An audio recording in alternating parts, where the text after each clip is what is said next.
Hello दोस्तों, कैसे हो आप लोग। उम्मीद करता हूँ आप सभी अच्छे होंगे। मैं पॉलिटिकल मुद्दों और इन पचड़ों से बहुत दूर रहता हूँ, मुझे इन सब से मतलब नहीं है। पर आज की जो वीडियो है, एक भाई ने इसे बनाया। मैंने उस वीडियो को देखा और अब विश्वास करो कि मेरे आंखों में आंसू था। छाती कलेजा बोलते हैं जिसको, वो ऐसे फट रहा था ना कि वो इंसान अगर मेरे सामने आए तो पता नहीं मैं क्या कर देता। यूट्यूब पे मैं बोल नहीं सकता, कम्युनिटी गाइडलाइंस है, ये वो बहुत सारी चीज़ें। पर अगर आज हम चुप रहें तो ये यार हमारे लिए बहुत शर्मसार कर देने वाली बात है, क्योंकि ये सिर्फ उनके साथ नहीं, हमारे साथ भी हो सकता है। आज उनके परिवार पीड़ित हैं, कल हो सकता है उस जगह आप खड़े रहोगे। आप ये वीडियो पूरा देखो, फिर मैं बात करता हूँ। घंटा खड़े रखा। पेरेंट्स जिनकी बच्ची 31 इयर्स ओल्ड की ऐसी खत्म हो जाती है, उनको 3 घंटा खड़ा रखा और ये हाथ जोड़ती रही। माँ बाप हाथ जोड़ते रहे, हमें एक बार दिखाओ, हमारी बच्ची का मुंह एक बार दिखाओ। हमको नहीं दिखाया गया। चश्मे को कूटा गया, जिसके वजह से आंखों से खून निकल गया। गला दबाकर मारा गया।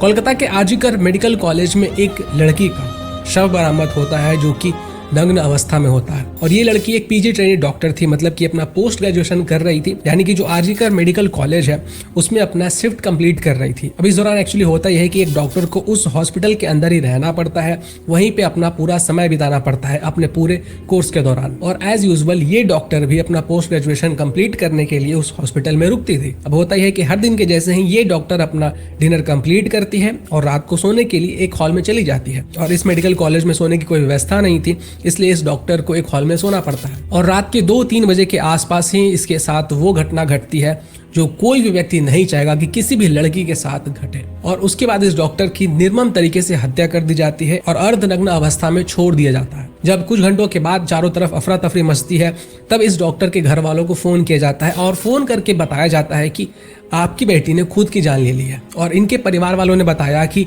उनको मिलने भी नहीं दिया जा रहा था, अपने बेटी को देखने भी नहीं दिया जा रहा था। और जो चीजें इस डॉक्टर के परिवार वालों के साथ की गई है वो बहुत दर्दनाक है। ये जो डॉक्टर थी, इनके परिवार वालों का जो बयान आया, उस वीडियो को देखने के बाद छाती जैसा लग रहा है फट सा गया है। ये जो हादसा हुआ है 9 अगस्त करीबन 10:30 बजे, मेरे पड़ोसी को मैं चीखते बिखलाते हुए, रोते हुए मुझे वो लिपटती है और कहती है कि सब कुछ खत्म हो गया। मैंने कहा क्या हुआ? नहीं, मेरी लड़की ने सुसाइड कर दिया है, ये खबर आई है हॉस्पिटल से। मैंने कहा सुसाइड? किसने कहा, कैसे? बोले नहीं, उन्होंने कहा कि ये सुसाइड हुआ है। हम 4 जन, मिस्टर मिसेस, हम और हमारे एक और कर्मचारी, हम जब जाते हैं वहाँ हमको 3 घंटा खड़े रखा। एक पेरेंट्स जिनकी बच्ची 31 इयर्स ओल्ड की ऐसी खत्म हो जाती है, उनको 3 घंटा खड़ा रखा और ये हाथ जोड़ती रही। माँ बाप हाथ जोड़ते रहे, हमें एक बार दिखाओ, हमारी बच्ची का मुंह एक बार दिखाओ। हमको नहीं दिखाया गया। 3 घंटे तक खड़े रहने के बाद ये दोनों हस्बैंड वाइफ अंदर जाते हैं सेमिनार रूम में, और ये पापा अपने dead body of the girl, जिसके मुंह में खून था, फोटो खींच के लाके मुझे दिखाते हैं। उन बच्ची का शरीर में कोई कपड़ा नहीं था, पैर दोनों राइट एंगल में मिला गया।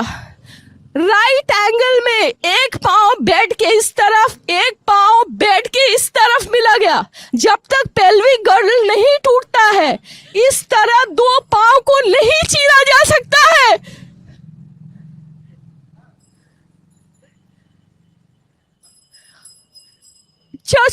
चश्मे को कूटा गया, जिसके वजह से आंखों से खून निकल गया।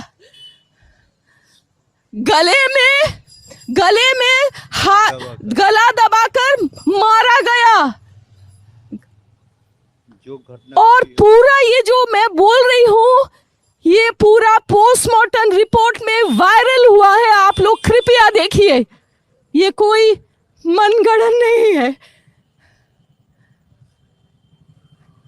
मैं प्रधानमंत्री से हाथ जोड़ के रिक्वेस्ट करूंगी कि ये घटना जो एक 31-year-old एक meritorious student who has cracked her medical with her own stamina and her own intelligence goes to that top and becomes a promising doctor. इतना कुछ हो जाता है, उसके बाद ढंग से कोई कार्रवाई नहीं होती है। ऐसा लगता है जैसे कि इस पूरे मुद्दे को दबाने की कोशिश की जा रही थी, हर तरफ से जो प्रयास हो सकता है वो प्रयास की जा रही थी। लेकिन जैसे जैसे डॉक्टर्स एक एक करके प्रोटेस्ट करते हैं, पब्लिक में आते हैं, डिमांड करते हैं जस्टिस की, और ये जो मुद्दा है वो तूल पकड़ता है, मीडिया के सामने आता है, लोग इसके बारे में बात करते हैं, तब जाकर इसमें कुछ कार्रवाई होनी शुरू होती है। इस डॉक्टर का जो ऑटोप्सी रिपोर्ट था उसमें क्लियरली दिख रहा था, हर चीज सामने चीख चीख कर कह रहा था कि इस लड़की के साथ क्या हुआ है, इस डॉक्टर के साथ क्या हुआ है। लेकिन मजाल थी किसी की कि इस डॉक्टर के लिए कोई जस्टिस की आवाज उठाए, इस लड़की के परिवार वालों के साथ खड़ा हो। आप सोच कर देखिए कि एक डॉक्टर के साथ ऐसी घटना होती है,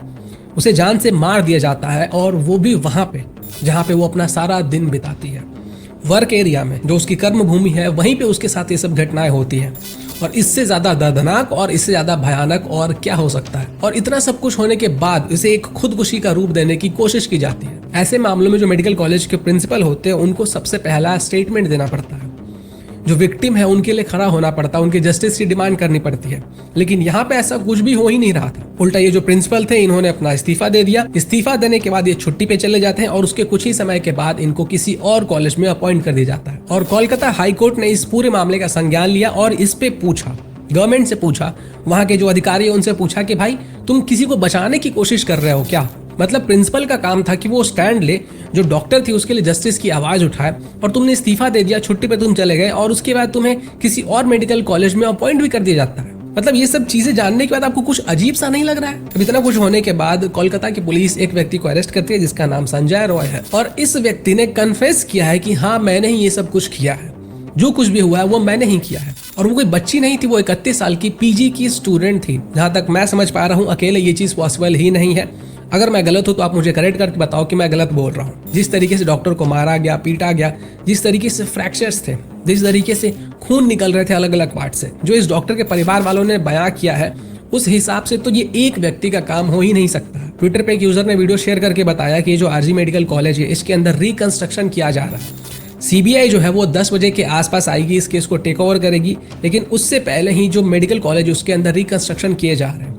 तो क्या ये सबूत को मिटाने की कोशिश की जा रही है? अब इस पूरे मामले में डॉक्टर को जस्टिस तो मिलना ही चाहिए और किसी और के साथ ऐसा कभी भी ना हो, इसलिए जो कल्प्रिट है उसको कड़ी से कड़ी सजा मिलनी चाहिए। लेकिन मेरे कुछ डाउट्स हैं जो मैं आपको पॉइंट वाइज बताना चाहूंगा कि जो 3-4 पॉइंट्स है ना वो बार बार मेरे कान खड़े कर रहा है, बार बार मुझे जो मेरा डाउट है उसको और बढ़ाता जा रहा है। पहला ये कि जिस अक्यूज को पकड़ा गया है वो आसानी से पकड़ा भी गया और उसने आसानी से कबूल भी कर लिया कि उसने सब कुछ किया, और जो मामला है उसको देखकर ऐसा लगता नहीं है कि ये किसी एक व्यक्ति का काम है। दूसरा पॉइंट ये है कि जो मेडिकल कॉलेज के प्रिंसिपल थे उन्होंने रिजाइन किया और उसके कुछ ही समय के बाद उनको एक दूसरे मेडिकल कॉलेज में तुरंत अपॉइंट कर दिया गया। मतलब ऐसी क्या जल्दी थी और इस प्रिंसिपल से ऐसा क्या लेना देना है कि उसे इतना फेवर दिया जा रहा है। तीसरा पॉइंट ये कि जब सीबीआई केस को टेक ओवर करने वाली थी तो फिर रिकंस्ट्रक्शन क्यों किया जा रहा था मेडिकल कॉलेज के अंदर, ऐसी क्या जल्दी थी। मतलब इस समय पे रिनोवेशन करना ये कुछ मतलब ऐसा निकल के सामने नहीं आ रहा। वो मेडिकल कॉलेज एक क्राइम सीन के जैसा है और वहां से छेड़छाड़ की जा रही है, रिकंस्ट्रक्शन किया जा रहा है। मेरे समझ से ये बात बाहर जा रहा है कि भाई उस समय पे कंस्ट्रक्शन क्यों किया जा रहा है। चौथा पॉइंट ये कि अगर अकेला एक व्यक्ति इस पूरे मामले में इन्वॉल्व नहीं है